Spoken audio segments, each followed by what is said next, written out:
Bonjour et bienvenue à Finance 360 avec Alex Demers. Aujourd'hui, nous sommes jeudi, le 22 juin 2023 et nous sommes rendus à l'épisode 167 du podcast. On est jeudi, donc c'est un classique, c'est un épisode sur le monde des affaires, l'entrepreneuriat. Aujourd'hui, je vais aussi un peu parler évidemment aux salariés qui veulent se lancer comme travailleurs autonomes ou partir en business. L'idée, c'est de rejoindre un peu tout le monde avec le sujet d'aujourd'hui, qui est en fait, comment aller chercher plus d'argent, comment passer d'un revenu moyen de, 50, 60 000 par année, puis être capable de doubler ça sans nécessairement mettre une grosse structure pour avoir une entreprise avec des employés, un local commercial, tout ça.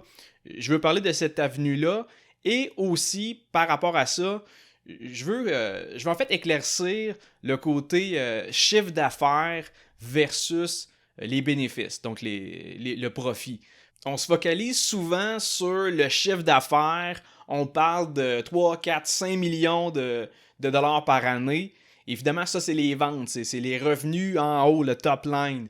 Mais il y a bien des dépenses qui sont liées, le coût des marchandises vendues, qu'est-ce que ça coûte vendre, qu'est-ce que vous vendez, puis également tous les frais d'exploitation, les honoraires professionnels et compagnie. Donc, ce volet-là de la rentabilité, je veux en parler parce que il y a une grosse distinction entre le chiffre d'affaires et les bénéfices.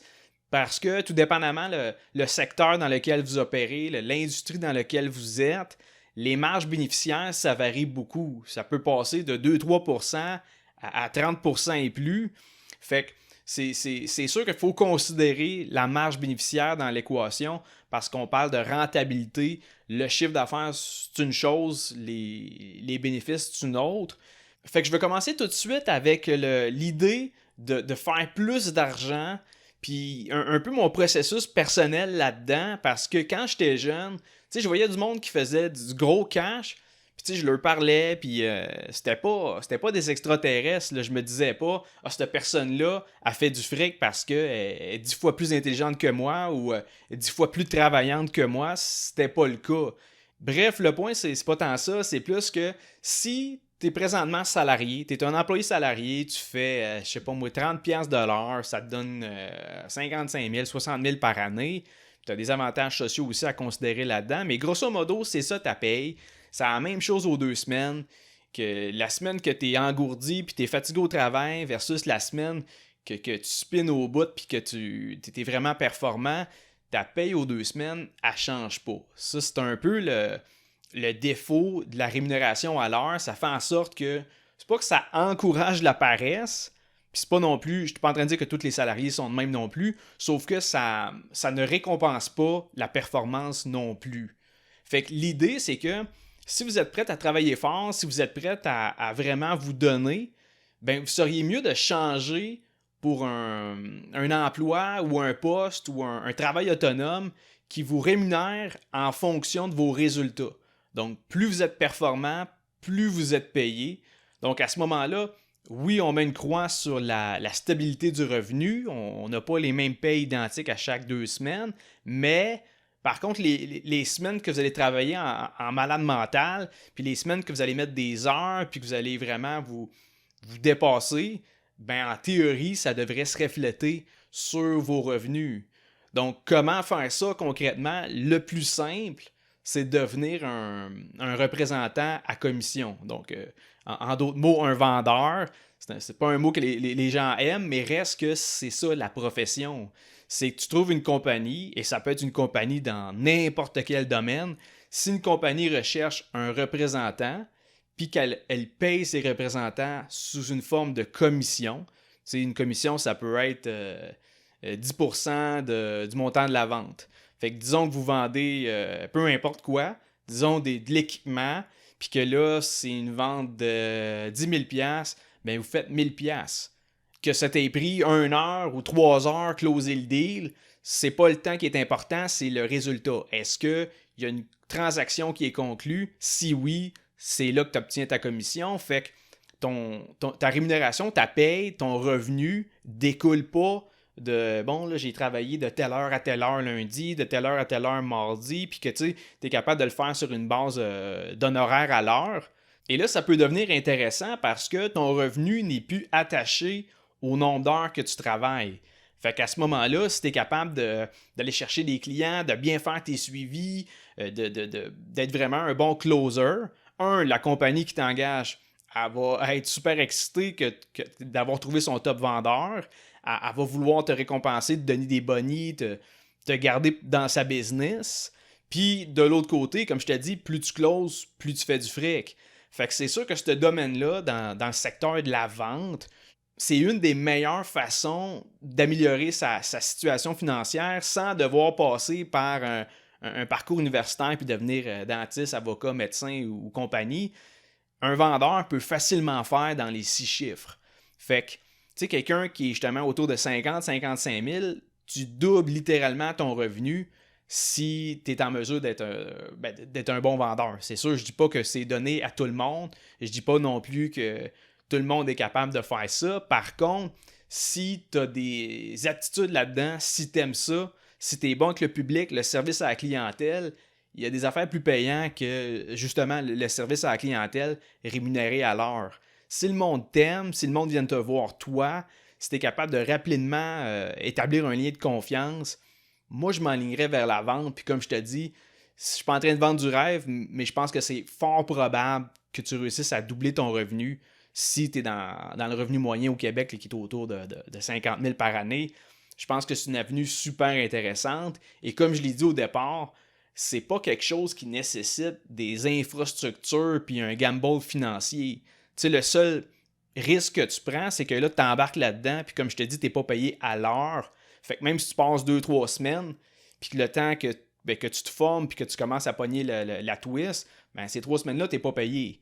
Je veux dire, ils te payent à la commission. Par contre, ultimement, sur une période de 12 mois, une fois que justement la roue est partie, là, tant qu'à moi, la plupart du monde qui ont des atouts dans le côté de la vente, ben, vont super bien s'en sortir et il n'y a pas de 50 000 de coûts de départ, il n'y a pas de bail signé sur 5 ans. C'est un peu la différence entre quelqu'un qui se lance en affaires puis qui doit gambler son temps, mais aussi son argent. Devenir vendeur, pour moi, c'est l'avenue la plus simple pour monsieur, madame, tout le monde d'améliorer sa situation financière puis d'être récompensé à la hauteur de ses efforts. Puis c'est les résultats qui vont driver vos revenus et non pas le nombre d'heures que vous travaillez. Parce que je suis convaincu, là, parmi vous autres, il y a des employés salariés qui sont payés à l'heure, puis là, ils sont à leur job, puis ils regardent leur collègue, puis ils se disent, ben voyons donc, j'en même paye qu'eux autres au bout de la semaine, puis ils font rien, ils se pognent le moine. Je veux dire, si vous êtes quelqu'un qui est performant de nature, qui aime ça justement over-deliver, que vous aimez ça, vous avez des ambitions, vous aimez ça performer, lâcher les jobs à l'heure, c'est pas une rémunération optimale pour vos ambitions. Par expérience, je peux vous dire que moi, je me suis rendu compte que c'est aussi dur de vendre un cirage sur une voiture à 50$, c'est une cire à 50$, que de ramasser un mandat de consultation à 50 000$. Au fait, pour moi, je trouve ça même encore plus difficile de vendre quelque chose de pas cher. Pour 2 raisons.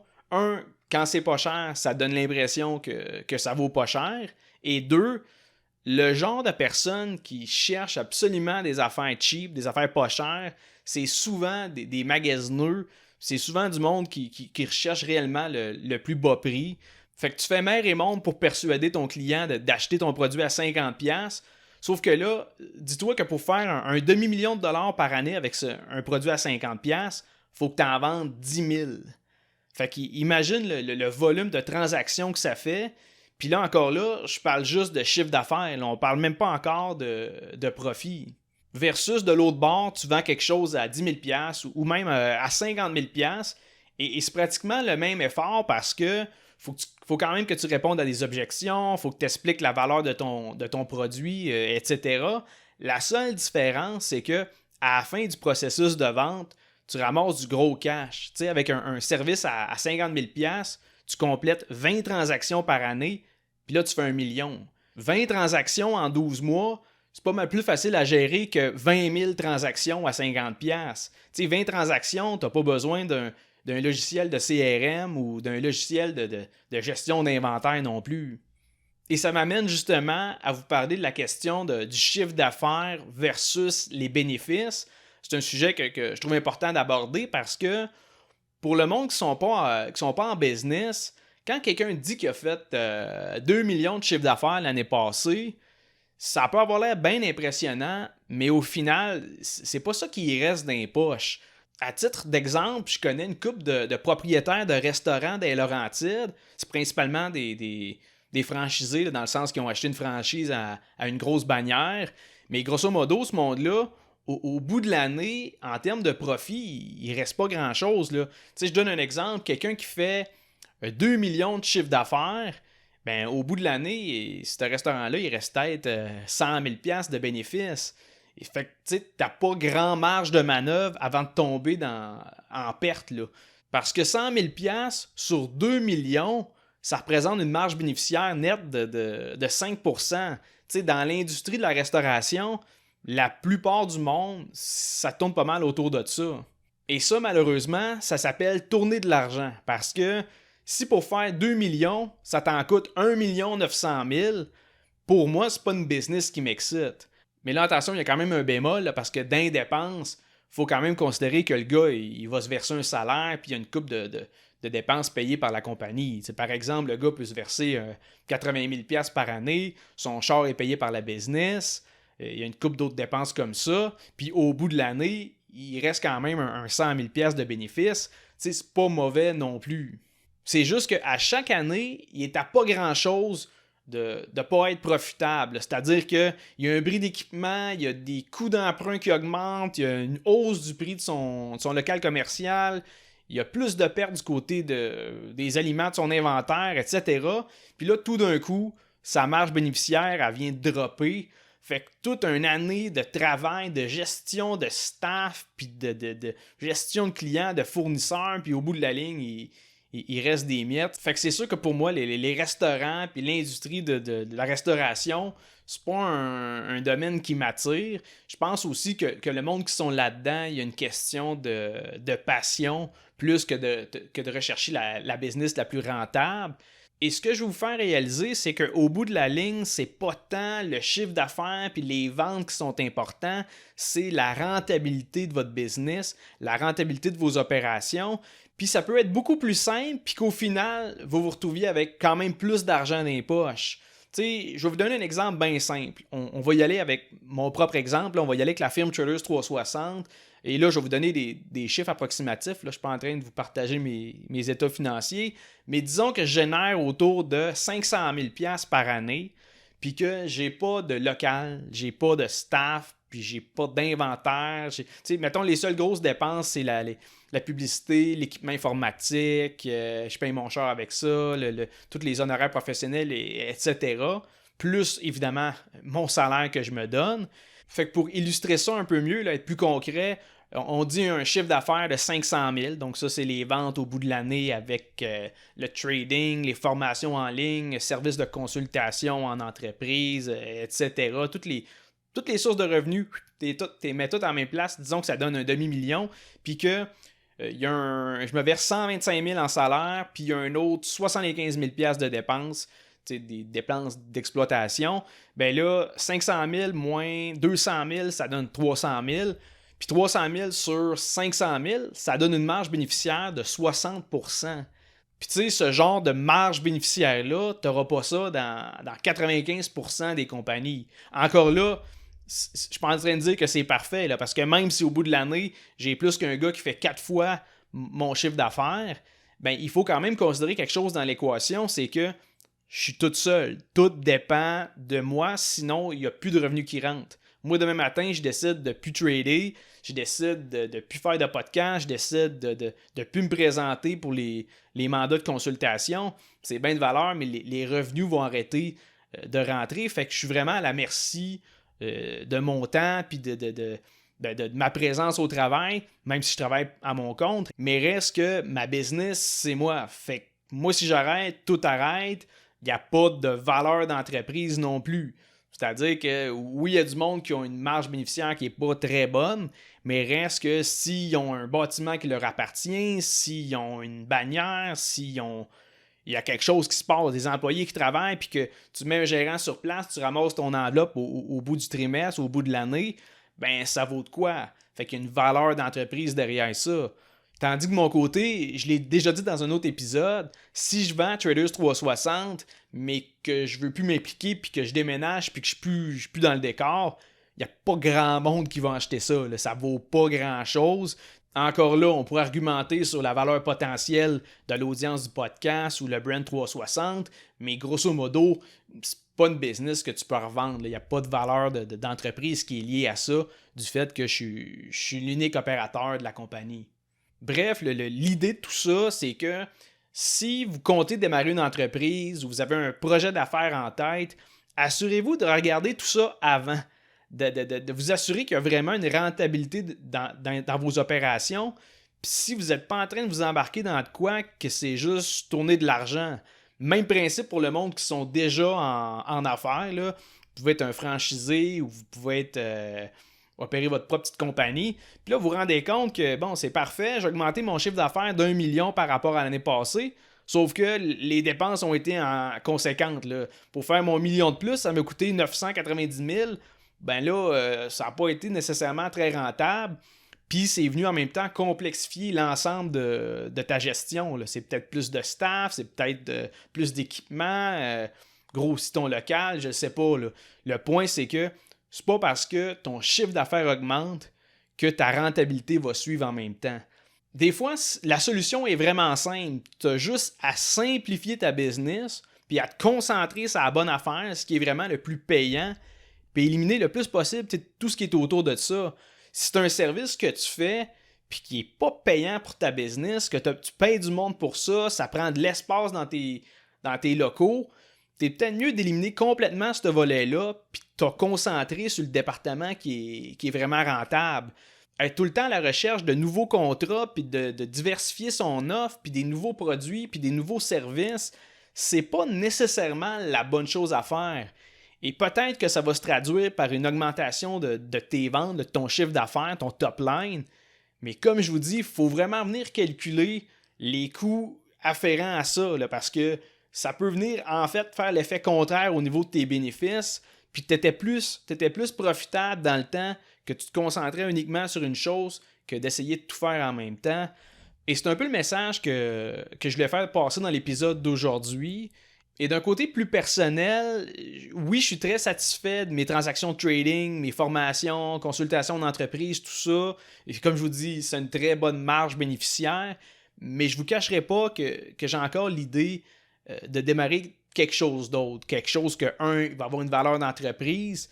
Parce que, tu sais, dites-vous, là, moi, je suis un investisseur. Vous le savez, là, j'ai investi dans des compagnies qui sont cotées en bourse. Mais là, j'ai de plus en plus le goût d'investir dans des entreprises privées, là, des compagnies qui ne sont pas cotées en bourse, mais pas comme un dragon. Là. Je ne cherche pas à devenir un partenaire financier puis à financer des startups ou à donner des fonds. Là. Je ne suis pas une banque. Là. C'est juste que je voudrais peut-être plus être un partenaire stratégique, venir booster les chiffres des compagnies dans lesquelles je deviendrai actionnaire, ou juste restructurer, optimiser les finances, augmenter la profitabilité. C'est définitivement quelque chose qui m'intéresse.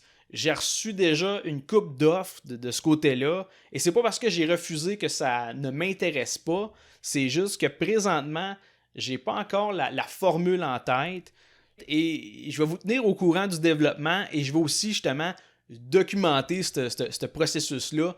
Parce que oui, je suis passionné par les marchés financiers, j'aime ça, être un actionnaire d'entreprises cotées en bourse, ça fonctionne bien de ce côté-là, mais j'ai aussi un intérêt pour les PME, les petites entreprises locales, j'aimerais ça m'impliquer là-dedans, trouver une manière que ce soit un win-win pour moi puis pour les propriétaires des entreprises.